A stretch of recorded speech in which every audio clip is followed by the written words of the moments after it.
So if you are joining us today, we are wrapping up our normal distribution lesson with standard deviation, z-scores, and percentages underneath the curve and to the left of the curve and to the right of the curve.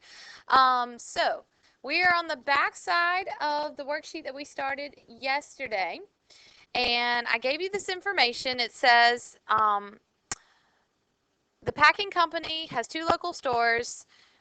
Here are the packages. These are the weights of the packages. The mean for location A is 5.5 and the standard deviation is 2.5. Can you draw a bell curve? Yes or no? Yes. So we're going to draw a bell curve. 1, 2, 3. And -1, -2, -3. So help me out. What goes at 0? 5.5, then what? 8, because my step is worth 2.5. That's your standard deviation. 10.5, 13. On the other side? 3, then 1.5, then negative, or just 0.5. Excuse me. And then negative what? -2. Okay. And then we're going to do the same for location B. We're going to draw the bell curve.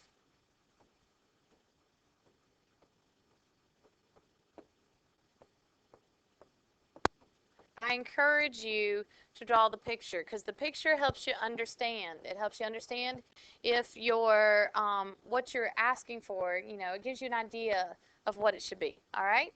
So in the middle is 6.5. Then what? 9.5. Then 12.5. Then 15.5. On this side we have 3.5. Then 0.5. Then negative 2.5. Okay? All right. So question number 4 says, what are the z-scores associated with 6? Where would 6 fall on my picture? Just past 0. If I put a 6 in, he'd be right there. And so what I want to know the z-score that goes with it. Now, what did I tell you? I said the picture is great if it's on it or if it's halfway. Do you understand that? The picture is great if it's on it or if it's halfway. If it's not on it or halfway, let me ask you this. Is 6 exactly on a standard deviation or is it halfway? It's not. So what will we need to do to get the z-score? What other way besides the picture?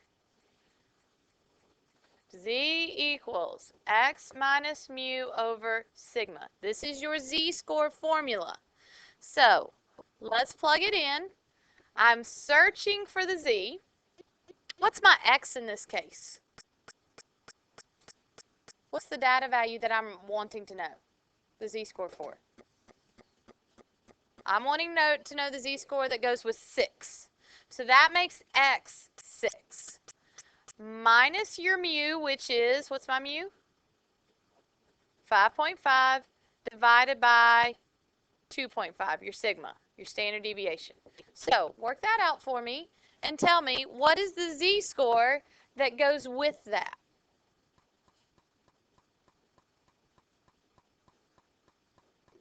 I hear 0.2. Does that make sense? Does it make sense that it would be 0.2? What did Kirby just tell us like 2 seconds ago? He said it's going to be a little bit past 0. Is 0.2 a little bit past 0? Yes, very good. All right, then I want to do it for B as well. Where would 6 be on location B? It's going to be down here in the negative side. 6 is going to be right there. So I do know the bell curve does give you an idea. We know the z-score that goes with that has to be somewhere between 0 and -1. Okay? So, but again, because it's not on it or halfway, we need to use the z-score formula. In Algebra 2, you will have to use the z-score formula. Okay, so z equals, what's the x for this one? I'm wanting to know the z-score that goes with 6, right? So 6 minus mu, which would be divided by the sigma, which is 3. So what's the z? Frankie, what is it? 6 minus 6.5, enter, divided by 3.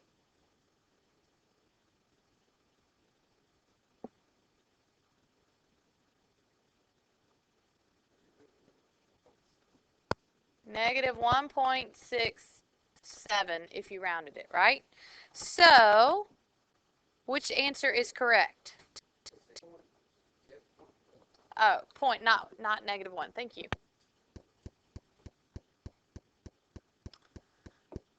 0.167. Thank you very much. Okay, so which answer is correct? A, B, C, or D? C. C would be correct. Now, here's where we get into our z-score table. Let's move on to number 5. 5 says, using location A. Everybody see location A? Check this out. Using location A, what percentage is less than? Remember I told you, if it says within, you can use the 68, the 95, and the 99. And if it says each little piece, you can use what you already know. But this is kind of in between, so it's hard to tell. Now, using our common sense, what did you tell me yesterday? Everything to the left of the mean is how much percent? So we know that all of this over here is 50%. But we also want to know this little piece right here too. So what do we know it's going to be? Just over 50%, which would only make sense to be D. But let me show you how it actually works, because you're going to need to know how to read your table. It's not going to always be this obvious, okay? You're not going to always just be able to estimate. Like, what if one of the answer choices was 56% and one of them was 58%? Like, how would you know which one was which one was right, which one was wrong? So, what you do is, first of all, do I know the z-score for that point? What's the z-score for that point? 0.2. All right. If you look at your z-table, the tenths, we need to be on the positive side. Everybody got their z-tables out? It's very important you know how to read this. The tenths goes down the side. Does everybody see the tenths? It goes down the side. The hundredths place goes across the top. So look at this right here. What place value is the 2 in? He's in the tenths. So I'm going to go down to 0.2 on the tenth side. The question is, what's in the hundredths? What would be right after the 2? What number's right after the 2? 0. Like if there are no numbers, it has zeros behind it, right? So you look at 0 along the top. So we're going to go to 0.2 here and go to 0. And then I'm going to go across and I'm going to look, what decimal do we see? 0.5793. How do I make that into a percentage? Move it 2 places to the right. So, and I rounded it roughly around what percent? 58%. And so that's 58% right here. 58%. Okay? The z-score table always gets you what's to the left or what's less than. The other SOL question, there's 3 ways they're going to ask this. I'm going to cover 2 today. If I can get to the third one, I will. But we're going to cover 2 today, definitely.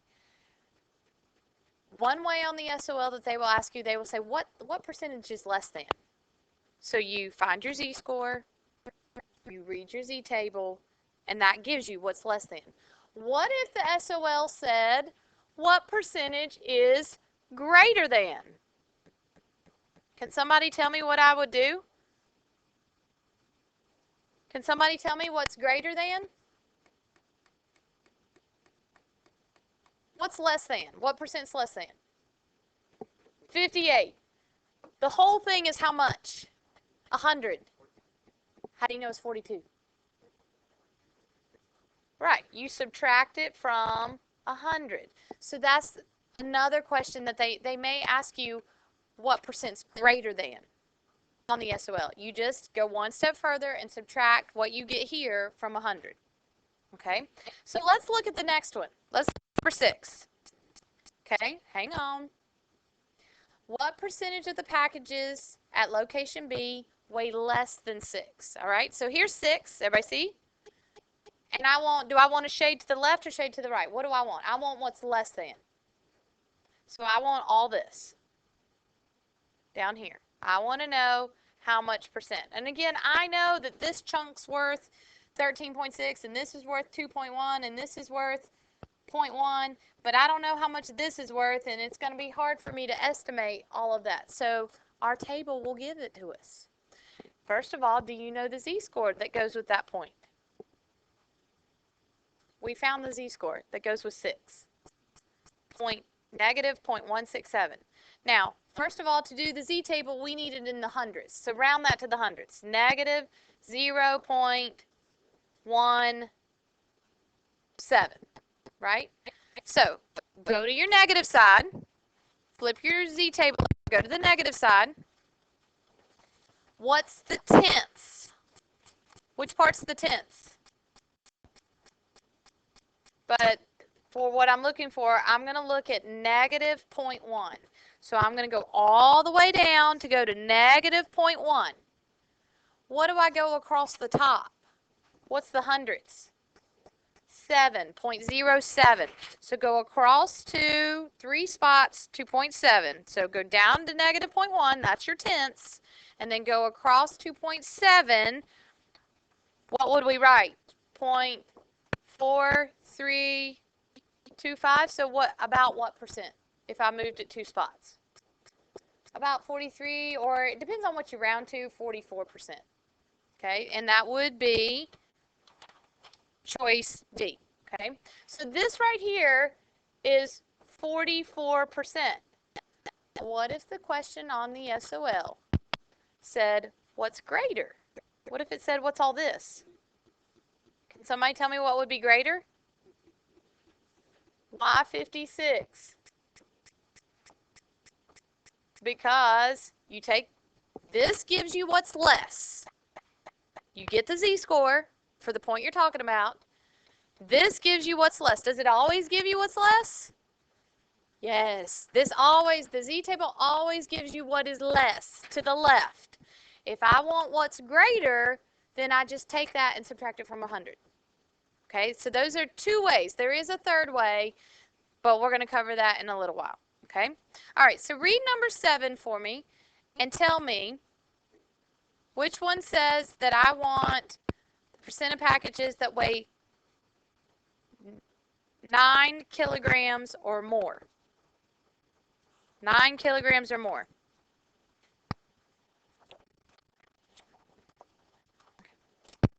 Which one's shaded? D. Should be D. D is 9 or more. All right, Miss Handy is going to hand you another page, and we're going to kind of work at this together. All right.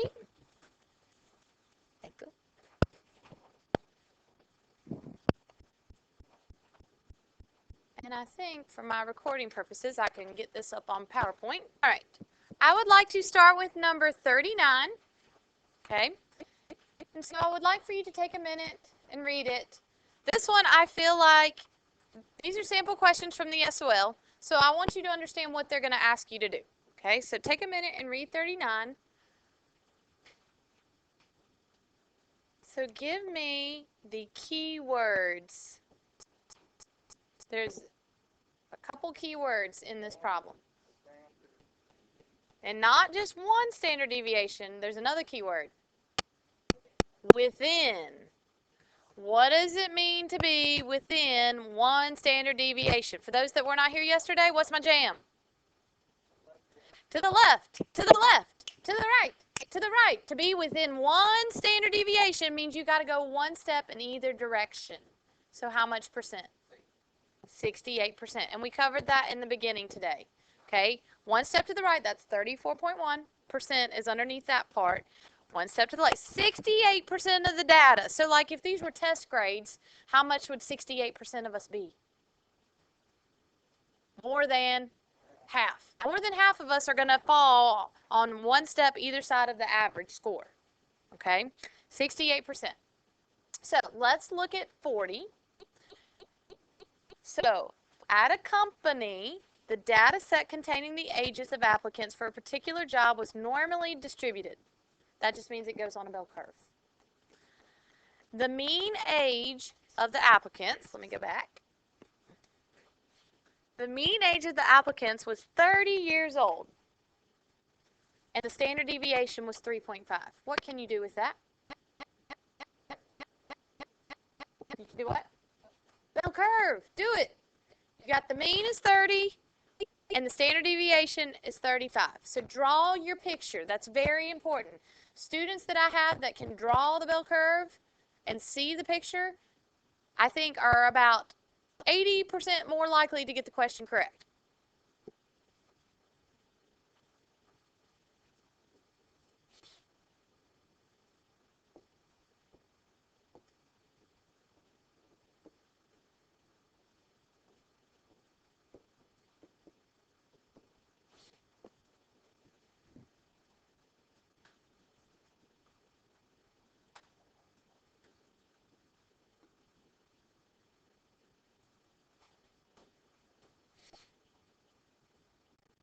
$37.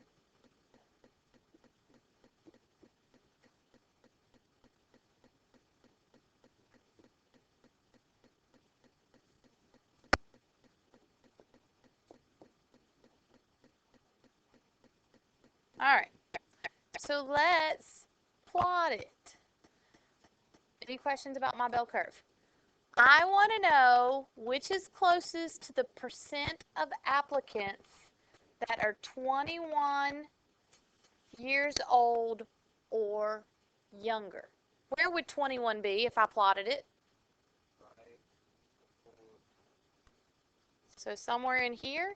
So if I plotted it, now my question is what am I asking for? Am I asking for this little piece or the big piece? Do I want what's less or what's greater?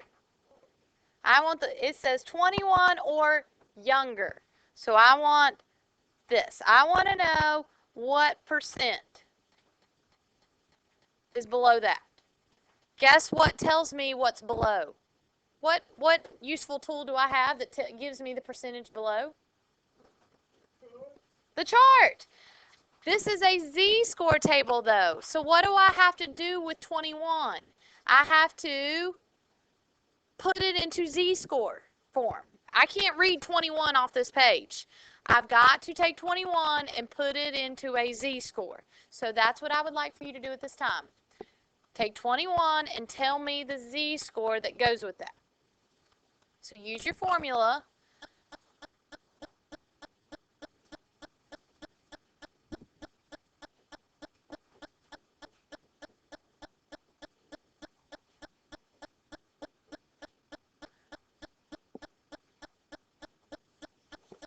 What's my x? What's my x in this case?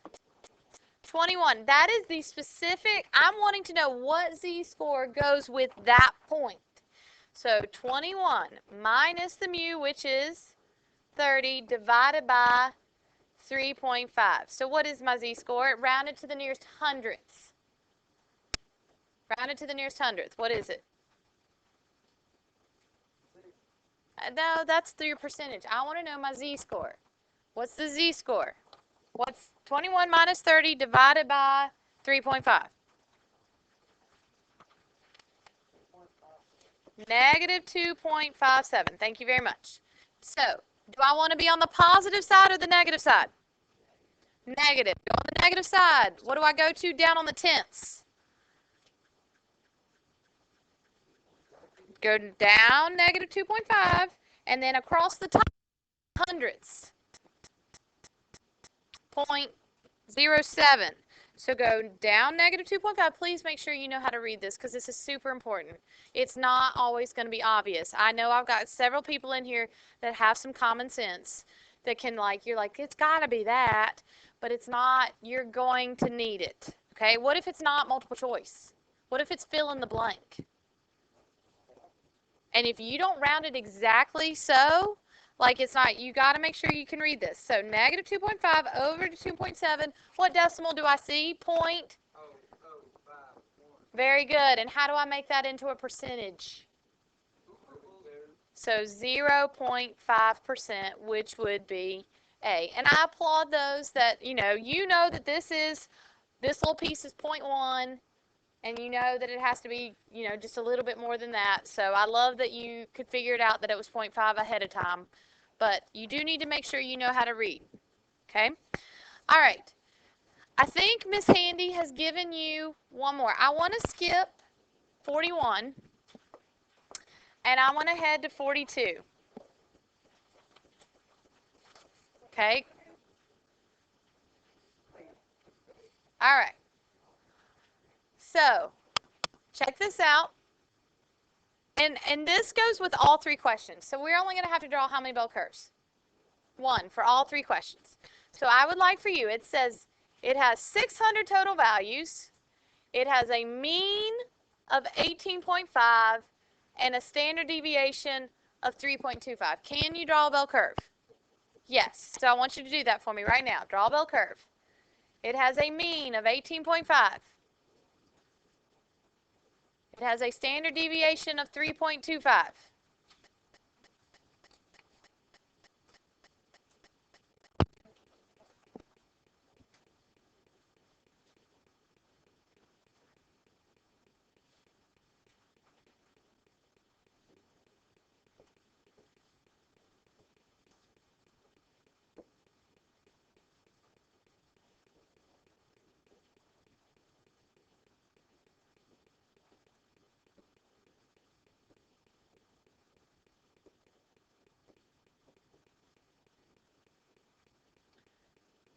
In the center, I have 18.5. Then I have, I can't really read this, 18.5. Then I have what? Oh, goodness.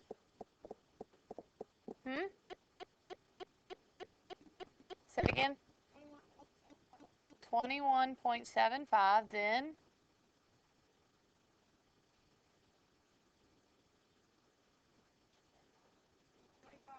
25. Then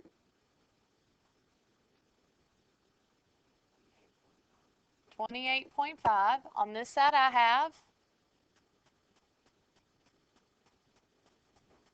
15. Just 15?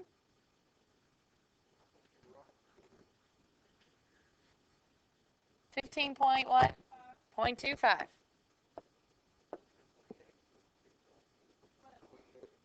Is it 25? Thank you, Will. All right. Then we have 12, and then we have 8.75. All right. Let's look at the question. So I'm only going to do one today. Let's just look at 42 because I want to talk about this in greater detail on another day. But this is another way that they're going to ask you SOL questions with this. I feel like we need practice with this daily. So what is the approximate number of values in the data expected to be 22 or greater? So first of all, where would 22 be? Let's shade what we're looking for. Right after 1 is going to be 22. And do I want to shade to the left or shade to the right? I want this stuff right here. I want what is greater. Now, 22. First thing that we need to do, my Z table will give me what? Will it give me what's greater? No, the Z table only gives me what is to the left, less than. So I've got to start with that. Okay, I've got to start with that. First thing though, in order for me to go to this table, what do I have to do to 22? I have to magically transform it into a Z score. So I need to find the Z score for 22. Z equals 22 minus the mean, which is 18.5, divided by 3.25. Help me out, please. 1.07, do we agree? 0.08, 0.07.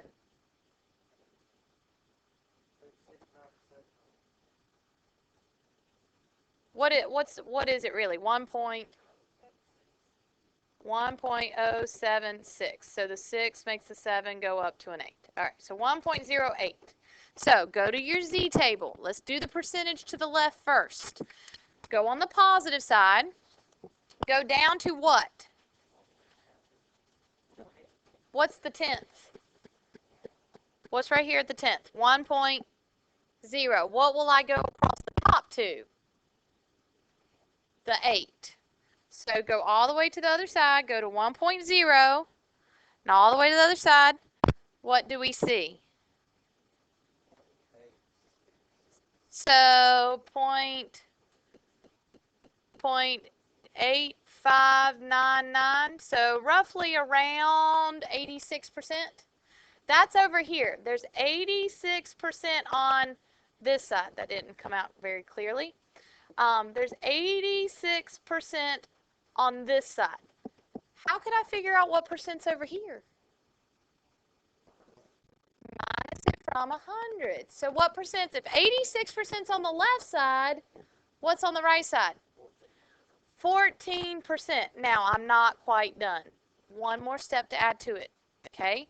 If I ask for the percent left, your money right here with your z-score. If I ask for the percent to the right, you just take this and subtract it from 100. But the question says how many. It doesn't say what percent.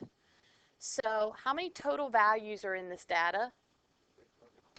600. How can I figure out what 14% of 600 is? Very good. Watch this. 14% of 600 is 0.14 times 600. Okay, that's kind of going back to 7th grade percentages. And of means times. You always times a percentage times the total. Okay, so what's 0.14 times 600?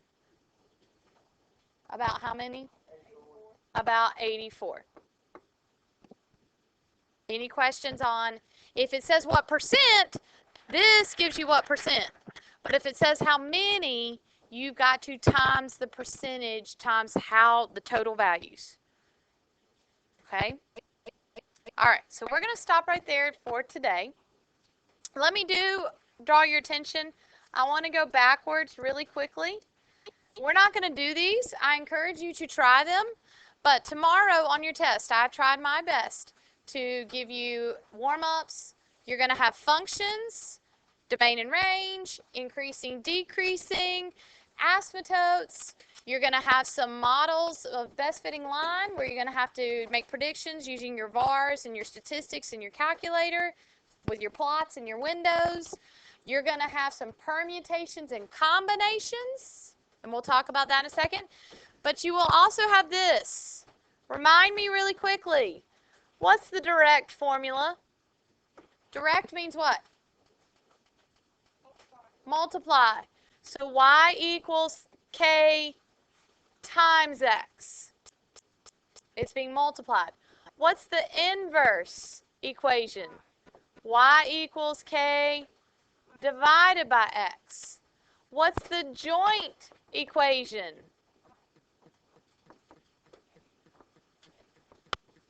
Y equals kxe. It's just like direct, but they're just all being multiplied.